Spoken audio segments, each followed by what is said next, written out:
अच्छी खासी जॉब चल रही थी, फिर टाइम ख़राब होना शुरू किया। घर में किसी ने सुसाइड अटेम्प्ट करने का कोशिश किया, मेरी जॉब चली गई, अच्छा खासा जॉब चला गया। ये सब कुछ सेटल होने के बाद, निपटाने के बाद मैं वापस आई।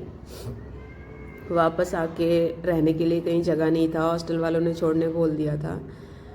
तो किसी कलीग से मैं मिली थी, उसने बोला मेरे फ्लैट पर रह लेना। मैं खुशी खुशी अपना सामान बांध के हॉस्टल से गुरुग्राम सेक्टर 43 से द्वारका मोड़ चली गई उसके घर पे रहने के लिए। उसके घर में 3 BHK था, उसने बोला था अलग से एक रूम देंगे जिसमें अटैच वॉशरूम। फर्स्ट डे उसने बोला मेरे रूम पे सो लो, दूसरे दिन उसने मुझे बोला मेरे रूम पे आप नहीं सोओगे।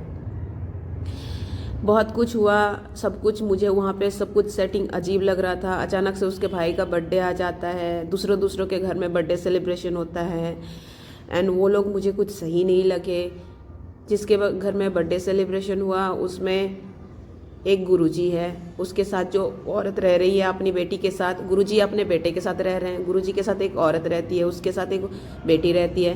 बोलते हैं ये वाइफ नहीं है, उनकी सेविका है। कभी बोलते हैं ये मेरी बुआ है, फिर उसके पापा बोलते हैं, मेरी फ्रेंड बोलती है बुआ है, फिर मेरी कलीग, उसके पापा बोलते हैं ये मेरी बहन नहीं है।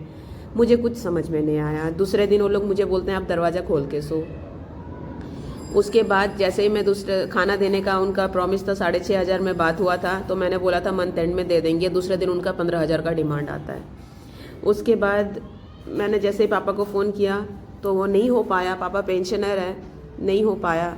ये लोग 1-1.5 महीने से ग्रिल कर रहे थे मुझे, हमारे घर आ जाओ, घर जैसा रहना, कुछ देने का ज़रूरत नहीं है, आप ऐसे ही आ जाओ, बेटी जैसे हो। और जब मैं गई तब असली रंग समझ में आया कि मैं एक पूरा ट्रैप में फंस चुकी थी।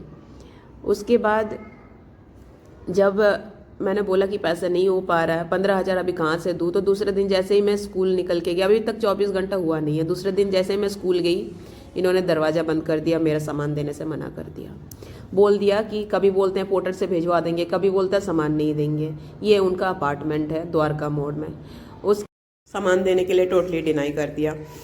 कभी बोलते हैं घर पे नहीं है, कभी बोलते हैं हम लोग बाहर है, कभी बोलते हैं आज नहीं आएंगे, कभी बोलते हैं मम्मी पापा नहीं आएंगे, ये वो। मुझे मेरा फ्रेंड IPS का हेल्प लेना पड़ा, जो ब्रोकर मुझे घर दिखा रहा था उसका हेल्प लेना पड़ा, एक और फ्रेंड आया उसका हेल्प लेना पड़ा। 3 बजे से लेकर रात को 8 बजे तक बिठा के रखा, तब जाके सामान मिला मुझे। तो ये होते हैं स्कैम। मेरे IPS फ्रेंड ने कंप्लेन लिखने के लिए बोला, मैंने लिखा, उन्होंने फॉरवर्ड किया द्वारका मोड़ के पुलिस स्टेशन में, तब जाके मुझे हेल्प मिला, तब जाके मुझे मेरा सामान मिला।